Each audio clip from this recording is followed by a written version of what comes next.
Hello, my name is Andrew Vanden Heuvel, and I'm an educator and a consultant. And for the past few years, I've just been doing a deep dive in how Fortnite can be used as an educational tool. And I'm super excited about it. I received a grant from Epic Games to create some educational islands inside Fortnite. And I just want to help you understand how Fortnite is not only like a super engaging game for kids, but how it can help transition them towards learning about careers in game development and actually all different kinds of technology. So you probably know a bit about Fortnite. You've maybe heard about it. You know someone who's into it. Let me just give you a quick crash course. Fortnite is a free-to-play online game. The core function that most people think of is this battle royale, where you dive into an island. It's you versus 100 other players. You go and you try to loot different resources. One of the key hallmarks is that it's a very like cartoony game. You know, when you eliminate somebody, they just kind of vaporize. So it's geared towards younger players, but it's very sticky and fun because you're playing with your friends. So it's a very cooperative game. You know, kids are on their microphones talking strategy. The reason it's called Fortnite is because you can build these forts and structures, and so that's like a key part of the game. And those structures can get very large, and it's all a part of the fun of the battle.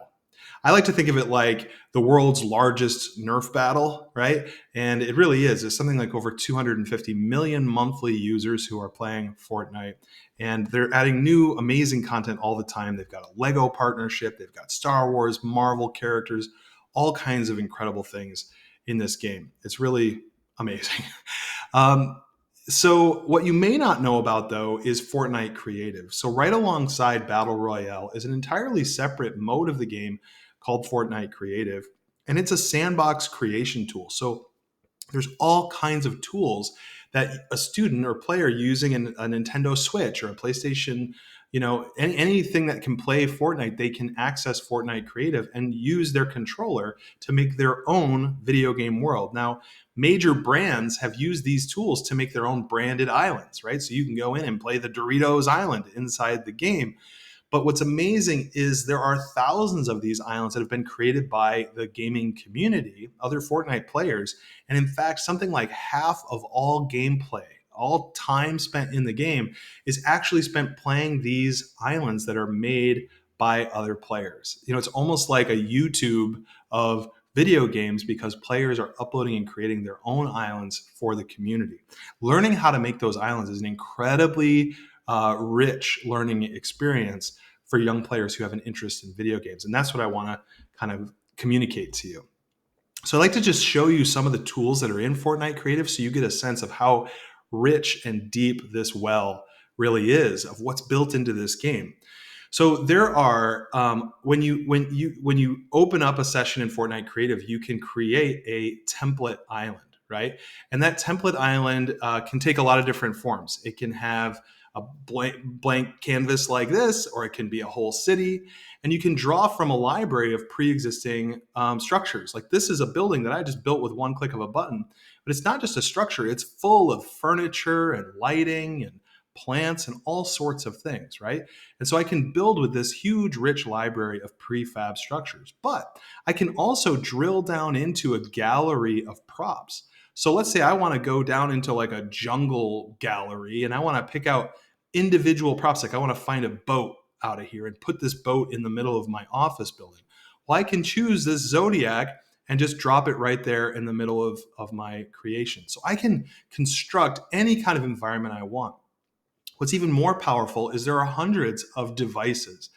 These devices can be interacted with from the player. It could be something that launches you into the air. It could be something that freezes your player, that spawns a wolf or an enemy, or creates a vehicle, right? All different kinds of devices. And I just want to show you an example of a device like a switch. So I'm going to like select a button, right? I can take this button and I can put it anywhere I want in my creation, right? And what's incredible, this is where we get at some of like the programming that you can build into a game inside Fortnite.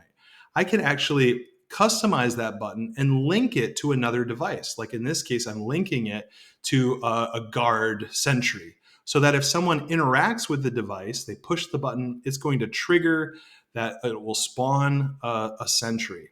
And then if I go in and I play the game, I can test it out. There's also all kinds of settings I can adjust inside the game, like I can modify gravity, I can change the atmosphere. It's unbelievable, all the things that are available to us. So I want to highlight how when I create an item, right, inside this game, when I use devices, I link them together with these functions and commands and channels. And it has all these elements of like a coding language built into the game. So students are really introduced to some important transferable skills as they're building out very sophisticated, in some cases, you can make very complex games by stacking all of these interacting devices and functions on top of each other. A whole nother layer to the game is the fact that every gaming session, including Fortnite creative sessions, are recorded and you can go back into them with Fortnite replays. This allows you to navigate through that session with like a drone like camera that you can reposition, you can change the time of day, the camera settings, you can zoom around, and you can change all different kinds of things. And what it means is that you can use Fortnite almost like a virtual studio where you can craft your own story, make your own movie, edit it together, and tell an original story. Are very powerful. Why does it matter? When we think about careers, we put this in the category of not just video game careers, but interactive 3D careers. Anything that's running in an engine, which is more than just video games.